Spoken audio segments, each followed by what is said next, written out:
você visualiza o rio e vê que ele está correndo forte. A correnteza dele está boa. Significa que Ele lá está para baixo escoando. voando, exatamente. Só que o volume de água que nós estamos tendo é um absurdo. É muita água, não seria muita água, então a gente tem que entender isso aí. Mas graças a Deus, digamos assim, pelo trabalho, né, que nós tivemos uma remoção só de uma família. Só de uma família. Mas só que nós fizemos uma vigília assim, ó, para a população entende disso aí. 4 vezes ao dia nós temos uma equipe que passa as margens do rio. 2 vezes pela manhã, 2 vezes pela tarde. E quando ela está cheia, à madrugada a gente também vai. Então a gente faz uma vigília assim total, né? Vamos nas casas, conversamos com as pessoas que moram nas localidades que são afetadas, né? Sim. Sempre o nosso telefone está sempre à disposição para eles, né? Uns falam que não consegue ligação, que não atende, não é verdade isso aí. O telefone da Defesa Civil, ele é obrigado, nós temos uma obrigação entre nós lá dentro de atender. É o mínimo que se faz, é dar um bom atendimento para as pessoas que naquele momento estão precisando da gente. Pois é, e além só para ressaltar, além do telefone da Defesa Civil, tem o telefone também do Corpo de Bombeiros, né? Do Sim, também tem 193, que 193 pode também, ser exatamente. acionado em caso de emergência, né? Emergência, Porque de correto. quinta para sexta foi um tendel de chuva, realmente foi preocupante. A noite foi aterradora, né? Porque nós tivemos Correto. aí milhares e milhares de raios, né, tocando o solo, fora aqueles outros que nem chegaram Sim, ainda, que ficaram lá nas nuvens, mas tivemos aquela chuva torrencial. E é uma preocupação enorme, porque eu tenho muitas tristes lembranças desse tempo que para 15 minutos a chuva, vem aquele mormaço, aquele calorão, aí tem um relâmpago, tem um trovão e a chuva cai torrencialmente durante uma hora. E aí fica tudo virado numa coisa. Ontem eu conversava, coordenador da Defesa Civil, Sérgio Franchini, com o secretário do Desenvolvimento Social e eu questionava sobre essa questão de que cada vez que temos cheia no Rio Jacuí, cada vez que o Rio Jacuí sobe, nós temos pessoas desalojadas e desabrigadas sendo levadas para os abrigos. Né? correto, correto. E a pergunta é, como resolver essa questão? Porque realmente ele sempre fala, há um custo, né? Porque essas operações têm custo e não é só o custo financeiro, é o custo de logística, é o custo até mesmo de saúde mental dessas pessoas, porque deve ser triste a cada cheia do Rio Jacuí ter que sair correndo, fugindo da água para ir para um abrigo, às vezes sem condições que, na verdade, na casa da gente geralmente oferece, né? É bom, disso eu posso ter certeza, Dalcir, que esse governo, o governo Balardim, Leandro Balardim, ele está muito preocupado com isso aí. Isso é uma pauta dele, está na agenda dele, está na mesa dele. Ele vai trabalhar em cima disso aí, aliás, está trabalhando em cima disso aí, para fazer diminuir aquele volume de pessoas que moram nessa situação que está falando. Né? Que é uma coisa absurda, realmente, todos os anos você leve e traz, mesma coisa sempre, né? E ninguém dá jeito. Não, esse governo ele está trabalhando em cima disso aí, ele quer fazer colocação de pessoas, ele está preocupado em resolver o problema. Ele está muito preocupado, é na agenda dele que tem isso aí. A gente que tem reuniões periodicamente de estratégia, né? Ele sempre está batendo em cima disso aí, né? Porque, na verdade, essa questão de cheia do Rio Jacuí, de pessoas desalojadas, as pessoas desabrigadas, ela é uma situação recorrente de muitos anos. De muitos anos. Não é de agora que o Rio Jacuí tem cheia, não é de agora que o Rio Jacuí... Já houve, claro, algumas pessoas que decidiram, por livre espontânea pressão do próprio Rio, sair de lá. Mas e as outras? Né? A gente entende, claro, que as pessoas têm suas vidas lá, suas comunidades, né? Muitos são, inclusive, pescadores, né? Ali que precisam estar na proximidade do rio. Mas a que custo isso? Né? A que custo isso? O município arca com essas despesas, né? Mas nunca vai deixar de agir, né? Porque Porque obrigar essas pessoas a sair de lá não tem como, né? é o chão deles, né? Mas a gente oferece, o município oferece para eles. Tu tem vontade de sair daqui? Eles dizem sempre a mesma coisa. Eu tenho vontade, mas não tenho Como condições e não sair? tenho para onde ir. Isso aí é uma fala que tem na boca deles. Isso aí o prefeito ouviu bastante. Isso aí até por um lado, para a prefeitura é muito bom ouvir essas coisas. Como tu dissesse, muitos vivem da pesca lá. Imagina na época quando foi feito o Promorar, seria basicamente para nós retirarmos praticamente ali aquelas pessoas ali. E levar lá para cima. Só que eles foram lá para cima na época, mas a metade voltou, porque eles dependem muito da pesca. Né? Eles Então, dependem do rio, né? do pra rio. viver. Então nós temos todos esses problemas pela frente. Tem todos os problemas pela frente, né? Uns não querem sair exatamente para isso aí e moram em precárias condições, onde a gente atende. A gente está lá justamente na bronca deles lá, sabe, né? Onde eles vivem o problema deles e a gente não. Só que eles não querem sair de lá. Muitos, né? Mas a maioria quer, né? A maioria quer. A maioria quer. O senhor vai atender o telefone, coordenador? É que o Franquini já tinha nos avisado que sentaria aqui, mas que está grudado no celular aí, porque tem várias comunicações que tem que ser feitas neste momento, e agora também o pessoal da Defesa Civil está ligando, é isso, né? Oi? Estamos atualizando. Atualizando, tá. Atualizando, então, os Tá. números Isso, do rio. exato. Então, aos ouvintes do teu programa, Dalceira, a atualização neste momento, o rio se encontra em 22 metros e 42 centímetros. Ó, já baixamos 18 centímetros das 18 8 da centímetros manhã até agora. até as 18 horas da tarde. E já é um bom avanço, um bom ganho. Né? Eu sempre digo, né, que quanto mais o rio estiver normal, para nós a Defesa Civil é excelente, né? E melhora para as pessoas que precisam de nós. Né? Mas é que também nós temos, né, Franquini, cada chuvarada, nós não temos só a remoção dessas pessoas, nós temos pontes com problemas, nós temos estradas com problemas, nós temos comunidades inteiras prejudicadas que deixam de ter a liberdade de ir e vir. Né? Porque uma estrada que não dá condições de passagem, que está um atoleiro, né? E a gente fala em cascalhamento desde a enchente do ano passado, mas eu tento imaginar. Encascalhou hoje, chove 100 milímetros em 2 dias, o que faz com esse cascalho? Para onde vai? Infelizmente, existe uma projeção para o mês de setembro em torno de 200 milímetros. Né? Só que não se sabe como é que vai vir esses 200. Vai vir durante um mês todo, né? Ou de repente numa semana. Né? Então. Porque nós tivemos, só nesses dias, quinta, sexta e sábado da semana, nós tivemos aí quase 200 milímetros na cidade. Exato, no foi bem, mas só que esses números, quando chega para a gente, assusta que a gente começa a pensar tudo de novo naquele momento que vai acontecer. Né?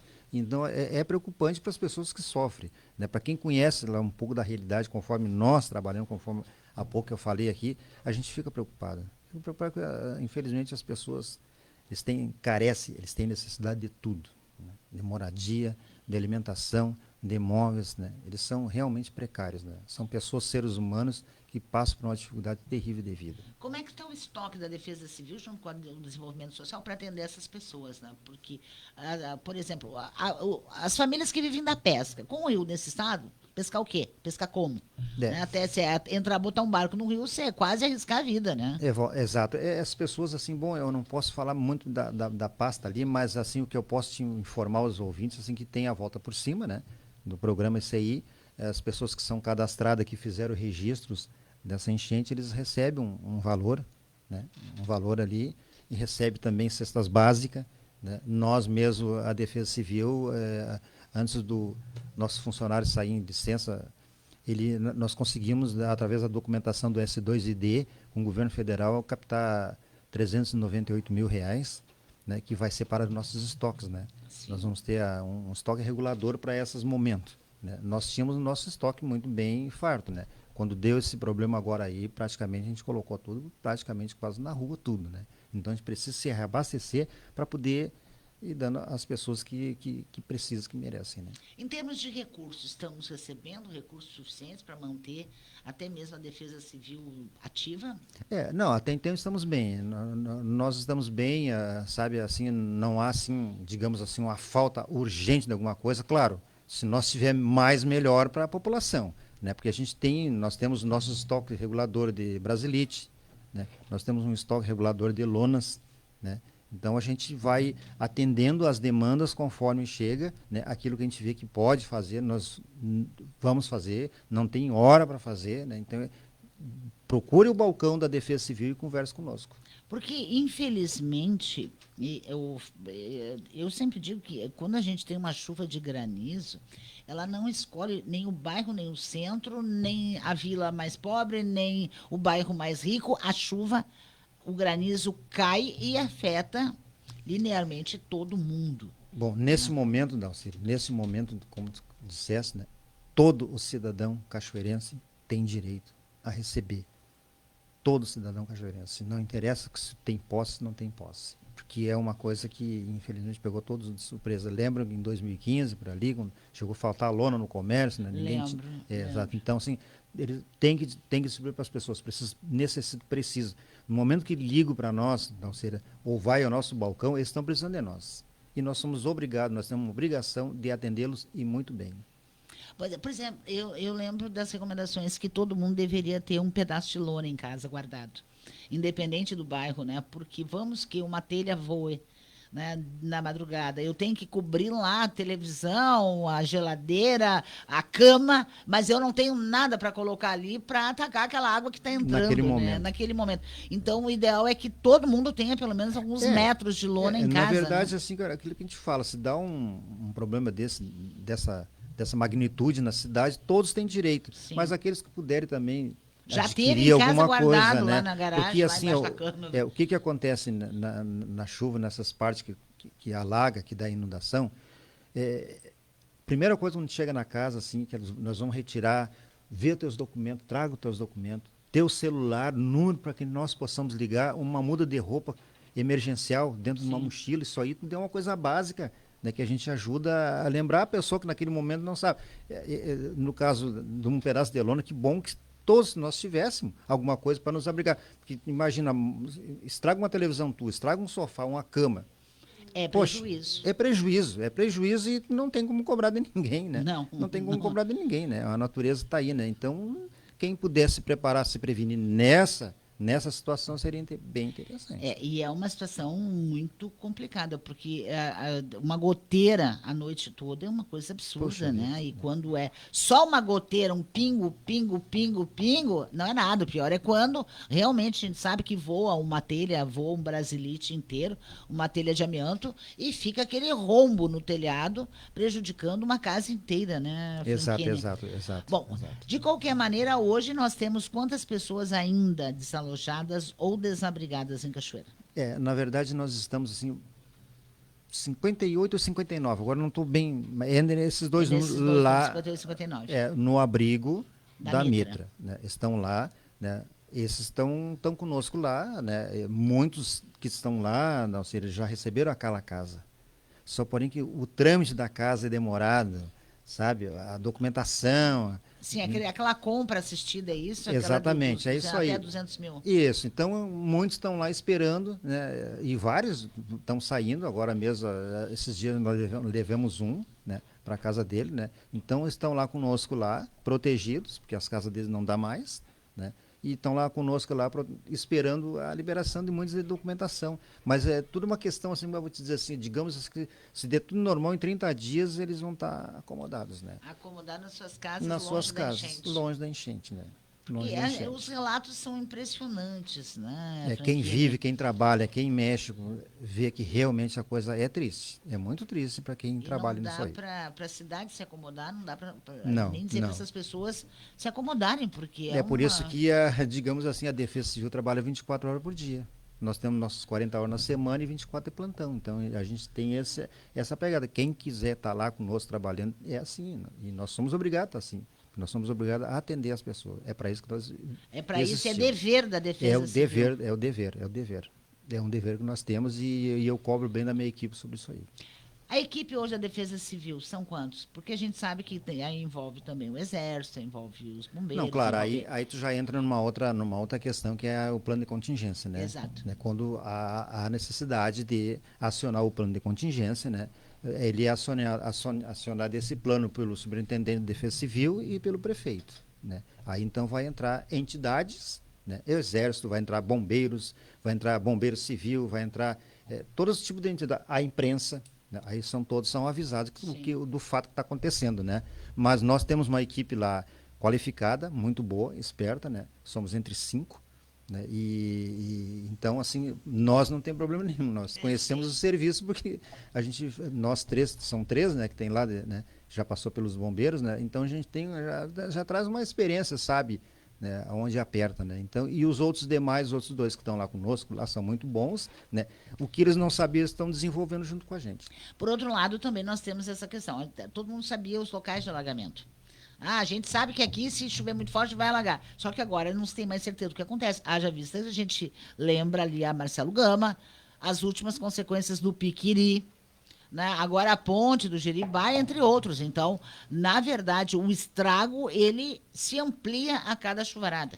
É correto, nós temos assim, Dalcir, assim, várias pessoas em localidades. Então a gente liga, nesse momento a gente liga. Nós tentamos acessar o Capão Grande lá, não conseguimos, que a Várzea já tinha tomado conta. Sim. Nós de manhã deslocamos ao São Lourenço, né? E também não conseguimos chegar, digamos, lá na Vila do São Lourenço, lá, porque a água também já tinha cortado.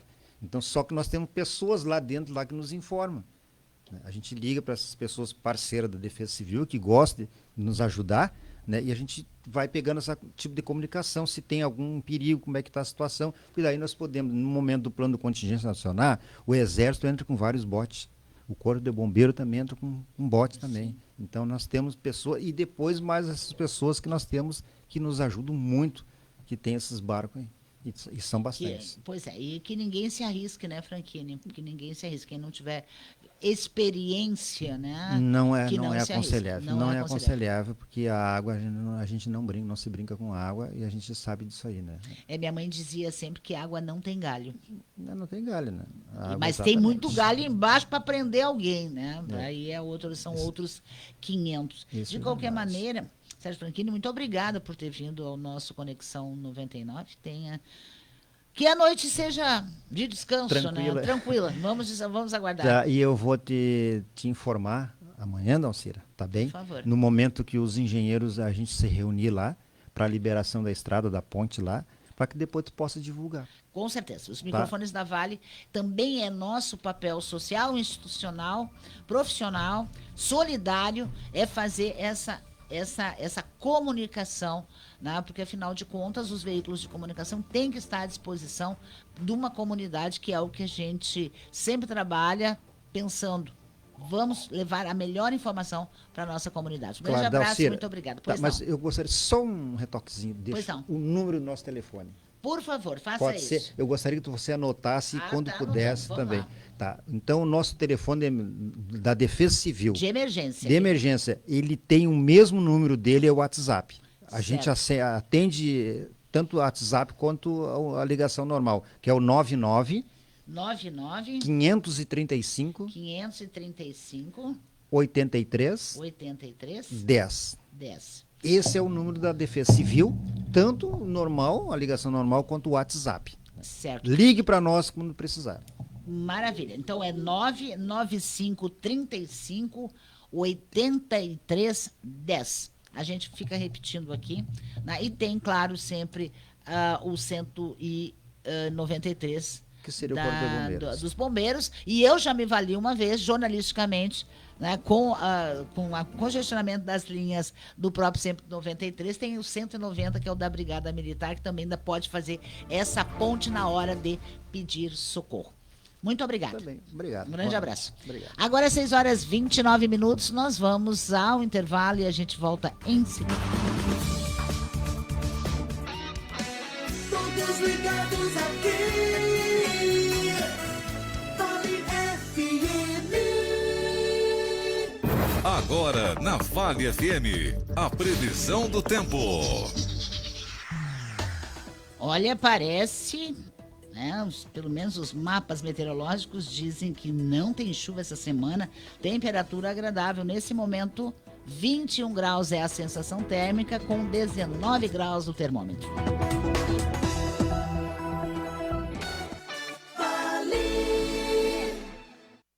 Faça suas compras no Bar e Armazém São Marcos. Tudo isso num só lugar. Bebidas, gêneros alimentícios, produtos de limpeza, bom atendimento e a companhia do amigo Ricardo. Bar e Armazém São Marcos. Rua Dionísio Marques 406, bairro São José. Fones 51 36 30 47 86 e 9 97 24 89 36.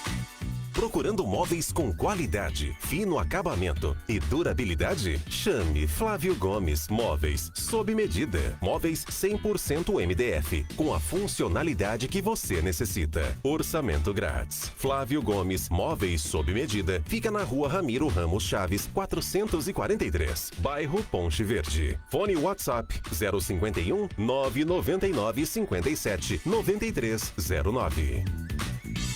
Comida caseira de qualidade em Cachoeira do Sul tem nome e lugar. Raffer Refeições é a sua melhor opção para um almoço completo, saudável e saboroso, com delivery e retirada, servindo uma ampla variedade de pratos e saladas e ainda com a opção de saladas fit, de segunda a sábado, na Esperanto 1629. Fone Whats 99905-9942. Confira nosso cardápio do dia em nossas redes sociais, @Raffer Refeições. Aqui o segredo do chefe é o amor.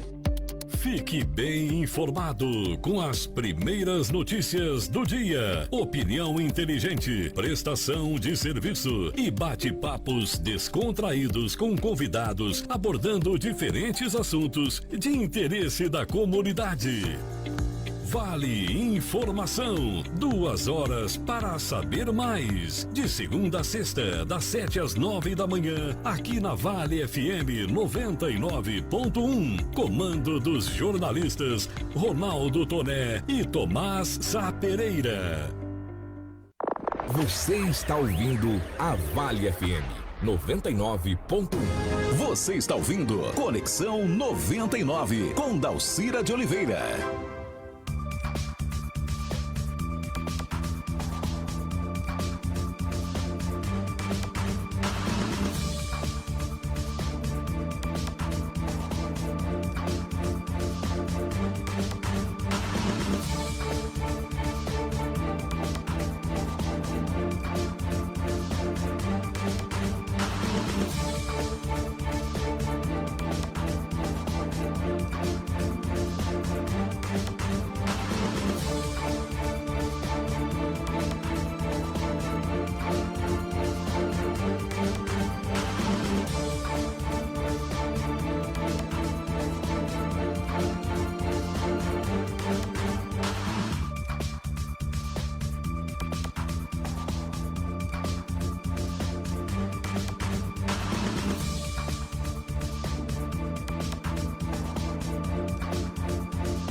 Para as 7, nosso Conexão 99 está no ar e eu estou muito, mas muito preocupada, né? Eu estou preocupada, não, estou impressionada. Você lembra daquele deputado que hoje é prefeito da região que disse uma vez lá no Congresso que estava se lixando para a opinião pública, né? Agora aquele puxadinho que blinda, né, os nossos nobres parlamentares, essa cabeça separada do corpo que é Brasília, né, também hoje numa entrevista lá para a Globo News, o líder Sóstenes acabou dizendo que esse PL, né, de que blinda lá os nossos nobres deputados, como eu falei, né, não é competência da população, isso é competência deles lá. Como assim é competência deles? Eu não entendo isso. Foi questionado, mas é aí a desculpa dessa PEC, que é uma vergonha, mas uma vergonha vergonhosa, é de que o Congresso está refém do STF. É uma coisa totalmente absurda, né? E outra coisa, essa PEC da blindagem prevê, inclusive que o próprio Congresso possa derrubar uma investigação policial, uma investigação do Ministério Público. Quer dizer, quando se tratar, eles querem fim do fórum privilegiado, correto? Mas eles querem continuar sendo uma casta de privilegiados. Por quê? Porque isso blinda, não adianta a polícia ter denúncia, ter prova, ter tudo que for possível para iniciar uma investigação. Se não houver a anuência, o consentimento do Congresso, nada feito. Mas que é isso? Mas em que país estamos vivendo, gente? Não, mas precisamos disso, porque o STF, isso... De novo, se isso aqui passar, sabe? Isso aqui é uma barbaridade. O STF, sim, vai interferir, vai derrubar. Simples assim. E aí depois gritam que o STF está se metendo em questões legislativas. Mas como assim? Atropelam a Constituição, pisam, rasgam, debocham da cara do eleitor e depois não querem que o STF interfira? Por favor. Ontem eu fiquei horrorizada também. Né? O deputado está fora do país, Eduardo Bolsonaro está fora do país, não é uma questão política, viu? Porque eu pago, você paga o salário dessa gente, portanto são os nossos funcionários. Está fora do Brasil, demandando contra os interesses econômicos do país. Estamos vivendo aí uma taxação de 50%, né? Porque o Trump achou bonitinho brincar de extrema-direita. E o cara ontem estava numa live na Secretaria de Justiça da Câmara, falando como se fosse deputado exercendo seu mandato aqui no Brasil. E nós estamos pagando. Olha, o gabinete dele está custando aí uns 120, 130 mil reais. Tá bem para você? Aí é o cara que grita e berra e bate dizendo que não, primeiro a liberdade, depois a economia. Tá bem, a gente acredita também.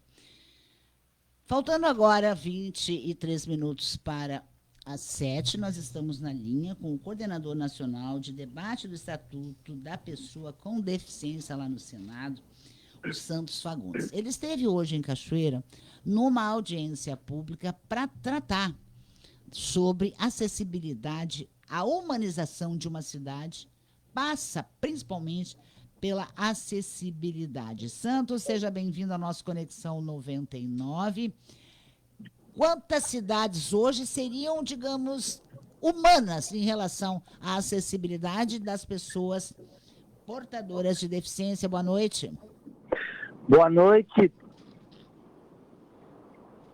Alô? Estou te ouvindo. Tá. Quantas cidades, você que faz essa coordenação lá no Senado, né, com relação ao Estatuto? Nós temos um Estatuto. Temos o Estatuto da criança, do adolescente, do idoso, de tudo, da pessoa com deficiência, mas na prática, na lei, no dia a dia, o quanto disso é cumprido? Não, nós temos visto muitos avanços aqui, nós temos que celebrar, né, nesses 10 anos, né? Aí a própria acessibilidade, né, nos espaços físicos. Hoje mesmo, né, percebi aí as rampas, né, algumas rampas nas esquinas, o piso tátil, né? Claro que tem reclamação, porque às vezes colocam essas estruturas aí sem conversar com quem vai usar, né, o espaço, né? Mas nós temos aí a distribuição de órteses e próteses, né? Cadeiras de rodas, inclusive motorizadas para pessoas com deficiência física que necessitam, né, dessa estrutura. Nós temos também, né, na educação, né, programas da educação inclusiva, né, com recursos que nunca nós, mais velhos, acessamos, né, em cima dos avanços da ciência e tecnologia. Então tem muita coisa boa para celebrar, né? Mas como você falaste aí, né, o momento agora que a gente está sentindo, aí, nós os mais velhos, eu com 65 anos, 40 anos na luta, né? É que o momento agora é de humanizar as relações, né? No que diz respeito à abordagem, né? Porque também entra dentro da acessibilidade universal, né? A abordagem de cidadania das pessoas com deficiência, né? Então é o cuidado da criança que tem essa ou aquela deficiência, mas também já, né, a sociedade tinha que olhar para os idosos que terão essa deficiência, né, queiramos ou não, né? O tempo se encarrega para que isso aconteça, né? Então a acessibilidade universal ela humaniza a cidade por isso, né, que ela acolhe, né, desde a criança, as pessoas com deficiência e também os idosos, né? Pois é, porque, na verdade, quando se precisa fazer leis para garantir direitos de minorias ou né, dessas pessoas vulneráveis, né, mais vulneráveis, me parece que perdemos um pouco também da humanidade, né? É que nós éramos tratados lá atrás, aí, né, como pessoas descartáveis, né? Nós éramos jogados na mata, né? Depois, né, com o cristianismo, nós começamos a ser acolhidos num processo de segregação, de nos esconder as pessoas com deficiência, né? E depois fomos caminhando aí para a questão da integração, depois a questão da inclusão, e agora é a acessibilidade universal, né? E as legislações são importantes para nós, porque nós saímos daquela ideia assistencialista e paternalista que existia antes. Nós não éramos tratados como cidadãos, né? Eu, por exemplo, aos 9 anos de idade, a escola mandou para casa, porque na época não se aceitava a criança com deficiência dentro da sala de aula. Não tinha direito de se matricular. A matrícula só foi obrigatória no Brasil, foi no ano 2000, para as pessoas com deficiência. E hoje, quais são os avanços que ainda precisamos ter para garantir esses direitos? Para mim, mais isso, é o reconhecimento político das nossas diferenças humanas, sabe? É isso que tu diz, sabe? Legislação nós temos, né? Políticas públicas para implementar, né, todas as ações em todas as áreas, educação, saúde, nós temos. Agora, né, o momento agora é da sociedade reconhecer, né, as pessoas com deficiência como seres humanos, né, e assim ser tratado, né, todos e todas, né, como seres humanos. Esse é o grande desafio para esse futuro, viu? É humanizar as relações, né, uma pessoa com deficiência chegar num ônibus né, com acessibilidade, além da acessibilidade, o motorista saber abordar com cidadania, né, o taxista, enfim, né, a caixa de supermercado, o atendimento na loja, a cultura, né, os clubes sociais, enfim, sabe, para mim o maior desafio hoje é esse, sabe, não nos enxergar, né, como Aristarco disse, né, Aristarco foi um polonês que chegou no Brasil, você vê como não faz muito tempo isso e a importância da lei. Getúlio Vargas, em 1938, ele implantou uma lei que não podiam entrar no Brasil pessoas com deficiência. E aqui só se aceitava trabalhadores saudáveis, jovens principalmente. Só foi derrubado pelo próprio Getúlio Vargas em 52, essa lei. Porque entrou o Aristarco, né? O Aristarco era um vitralista, uma pessoa que veio para pintar os vidros das igrejas católicas de São Paulo em torno. E o cara não tinha as duas mãos e era cego de um olho, né, em cima de minas, né, de guerras, né? E ele veio para o Brasil para fazer isso. E ele se apresentou para o padre. E o padre só olhava para as mãos dele e para o olho dele. E ele pediu para que o padre não olhasse mais para as deficiências que ele tinha no corpo, mas para o projeto que ele tinha trazido, né? E ele pintou, né, fez o trabalho dele, ele foi um grande vitralista, e esse artigo se encontra, né, no artigo escrito por Rubem Alves para a Folha de São Paulo, né? Então é isso que nós queremos, sabe, que as pessoas não enxerguem a nossa deficiência, mas, né, um projeto da qual a gente carrega, que é ser cidadão, né? Você está aí há muito tempo como coordenador nacional desse debate do Estatuto de pessoa com deficiência no Senado, né? O que hoje o atual Congresso, qual é o olhar que o atual Congresso, principalmente os senadores, têm em relação a essa pauta? Essa pauta, as pautas dos direitos humanos hoje, elas estão muito escanteadas, deixadas de lado. Hoje, o que prevalece dentro do Congresso Nacional é o toma lá da cá através das emendas impositivas, que não deixam, né, o governo, né, e os governos municipais terem programa.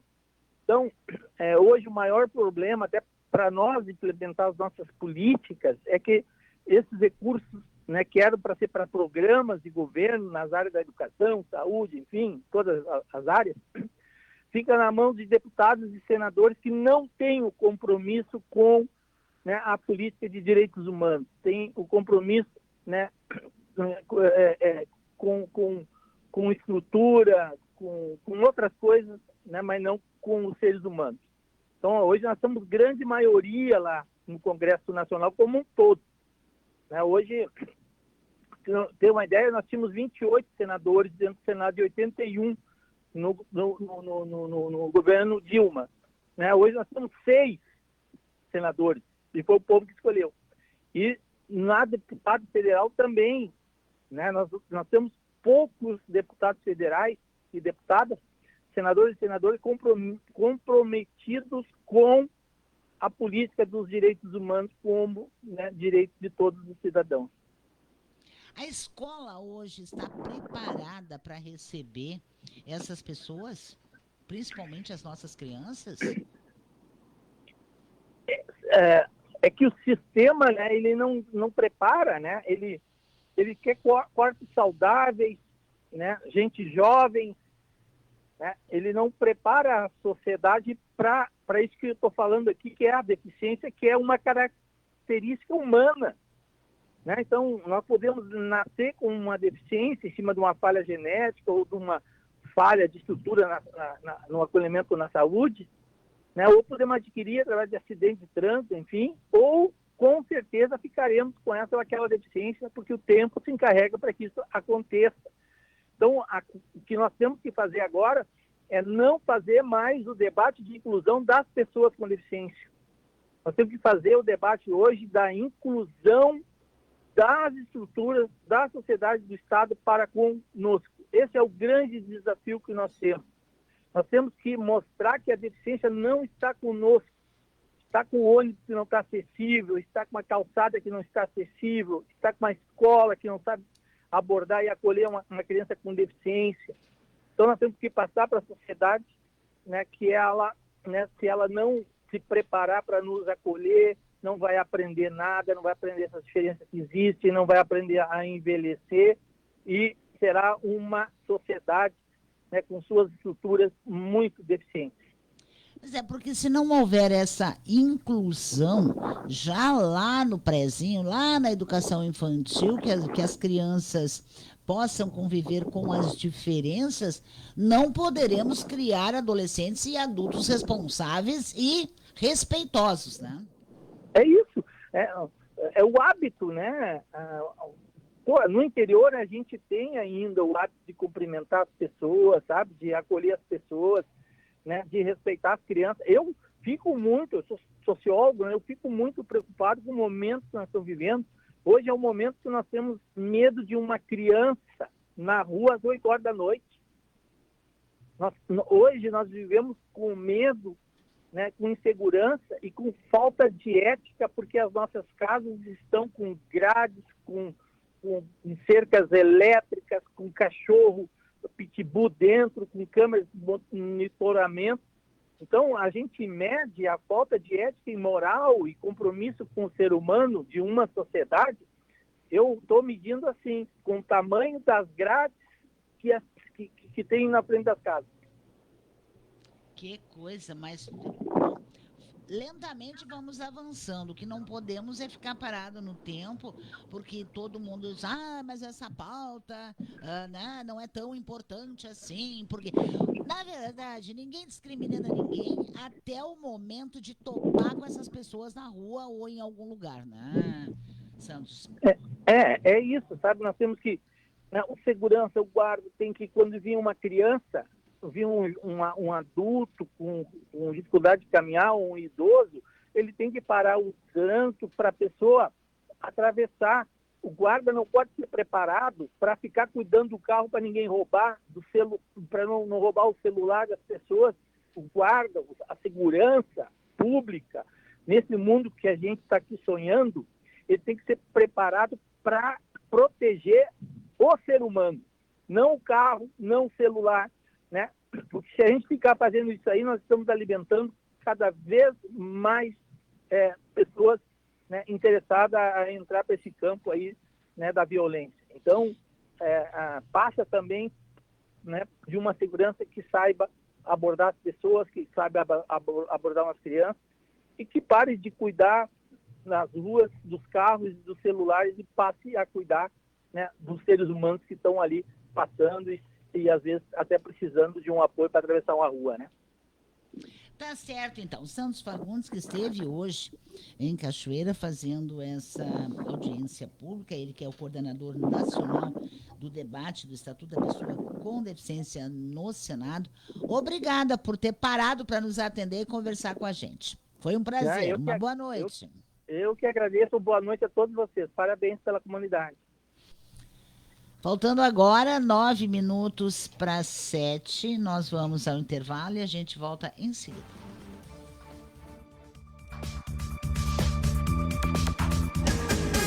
É bom estar com você. Rádio Vale.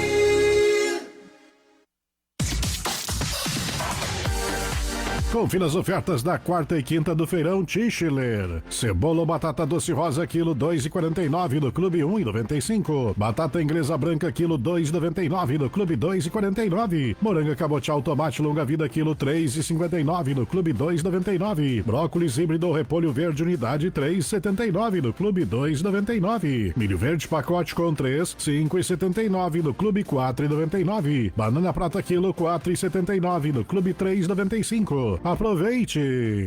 Neste mês Farroupilha, é tempo de celebrar a coragem, a cooperação e o orgulho de ser gaúcho.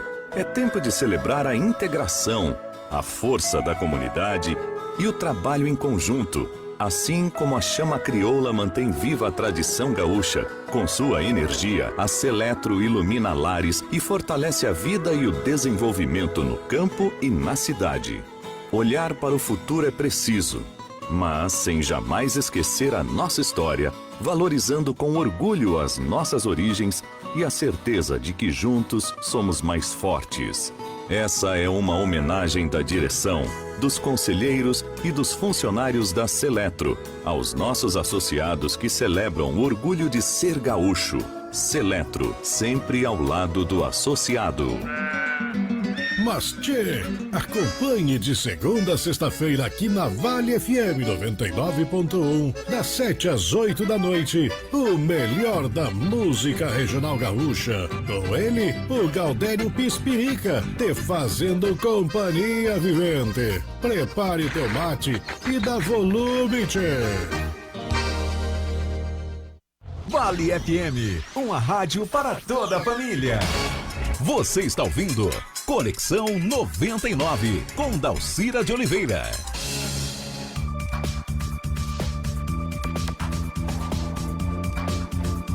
Olha, faltando agora 6 minutos para 7. Preciso dizer que hoje iniciou também as obras de asfaltamento no bairro Funcap. A gente só espera que a Corsã depois não passe por lá e não destrua tudo, né? De novo, né? Mas está lá, né, nessa quinta-feira, né? Começou, então, a obra de asfaltamento do bairro Funcap. Né? Também a prefeitura está informando, né, que o trânsito na Avenida Presidente Vargas, no trecho entre 7 de setembro e Marechal Floriano, vai estar interrompido amanhã, das 8 ao meio-dia, para uma obra que vai ser feita ali. Aliás, perdão, desculpa, não é obra nenhuma. É um corte de umas tipuanas, né? E me preocupa, e eu estou hoje, liguei várias vezes para o secretário do Meio Ambiente, né? Primeiro, parabenizar por esse trabalho feito aí, né?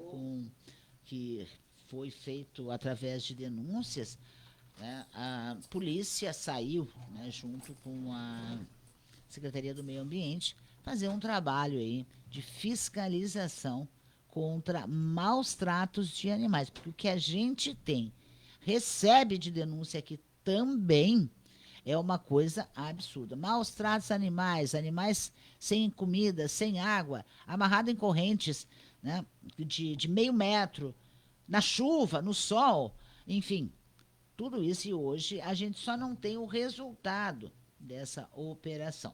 Também em pé de guerra está o pessoal lá do Quilombo Cambará. De novo, né, o Márcio Cangi, que nos denunciou hoje pela manhã, de novo, né, o esgoto correndo pela estrada, indo direto para as vertentes de água lá do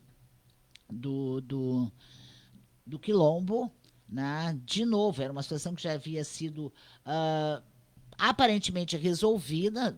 Lembro que no início desse ano, o pessoal do meio ambiente foi lá fazer uma vistoria, não encontrou muita coisa, mas hoje, de novo, né, o pessoal do Quilombo mandando fotos e mostrando, provando através de fotos de hoje, o esgoto correndo lá em direção às vertentes de água. Foi feita uma denúncia à Secretaria do Meio Ambiente, que repassou, né, porque lá na 290, né, repassou à FEPAM, que a competência de fiscalização, porque o pessoal lá diz que esse esgoto vem, né, com resíduos de óleo, né, enfim, de um posto de combustível localizado nas proximidades. Esta competência de fiscalização é da FEPAM. Eu soube que o secretário André Silveira, do Meio Ambiente, repassou a denúncia, junto com as fotos, né, enfim, com os vídeos, para a delegacia da FEPAM em Santa Maria. Quem nos atende aqui em Cachoeira é a FEPAM, né, o escritório da FEPAM em Santa Maria. Então tá aí algumas ações do meio ambiente. Quanto a essa questão do meio de animais, voltando à questão aí da fiscalização que foi feita hoje, a gente não tem ainda, né, um resultado que foi apreendido, que foi encontrado através desses endereços denunciados através do Disque 100. Você pode usar aí Disque 100 e deixar a sua mensagem lá, a sua denúncia, ela é sigilosa, né, dentro desse parâmetro. Nós não temos aí as denúncias de maus tratos a animais, o que foi realmente constatado nessa vistoria feita pela Secretaria do Meio Ambiente e também pela Polícia Civil. Mas que bom que pelo menos vai dar um susto, né? Principalmente para aqueles desvairados, porque não tem outra definição, que são capazes de pegar uma caixa cheia de filhotinhos, que nem abriram os olhos ainda, e jogam aí no meio do mato, né? Seja de gato, de cachorro, jogam aí no meio do mato para morrerem de fome e de inanição, ou que algum predador, né, acabe com esses bichinhos. É muita coisa, né? É muita coisa para a cabeça de um ser humano. Bom, as pessoas não respeitam mais seres humanos, imagina se vão continuar respeitando animais. Esse é um problema sério, seríssimo. Nós perdemos um sentido de humanidade, né? Um sentido de humanidade. Infelizmente, é aquilo que eu sempre digo, que uma parte da humanidade não deu certo. Né? Não deu certo, porque quando se perde a capacidade da solidariedade, do respeito, da empatia, de olhar. As pessoas imaginam que animais não sofram, né? Não tem o sofrimento, não tem o sentimento, mas sofrem sede, sofrem dor, né? Fome. Agora, simplesmente abrir o portão e botar fora um cachorro, um gato, e a desculpa é sempre assim, você entra nessas redes sociais, ai, porque eu me mudei, porque eu fui não sei pra onde, não posso levar o cachorro, alguém quer. Não. Aí quando não acham para quem doar, o que fazem? Abrem o portão, ou vão ali na Palhares, ou vão ali na volta da charqueada, descartam ali como se fosse uma coisa apenas. É muito. Depois, olha, como diz a nossa amiga Adriana Paladino, se existe lei do retorno, tenho muito medo do que pode acontecer com muitas e muitas pessoas. É inacreditável Futebol Clube. Para encerrar, hoje o IBGE divulgou, né, o levantamento de moradores no Rio Grande do Sul. Aliás, em todo o Brasil a pesquisa foi feita, né, e nós temos aqui hoje, então, em Cachoeira do Sul, 82 mil... Cadê? O número até é engraçado, é 82.222 habitantes em Cachoeira do Sul. No ano passado, no mesmo período, né, nós tínhamos 82.250. Diminuímos um pouquinho, né? Diminuímos um pouquinho. A publicação da estimativa é um requisito do Tribunal de Contas da União e serve como base para cálculo do Fundo de Participação de Estados e Municípios, transferências de recursos da União para esses entes federativos, no caso aqui, os municípios. Então, tá aí. Perdemos alguns cachoeirenses do ano passado para cá. Grande abraço, obrigada pelo carinho, obrigada pela audiência. A gente volta amanhã às 6 da tarde. Um abração e até lá.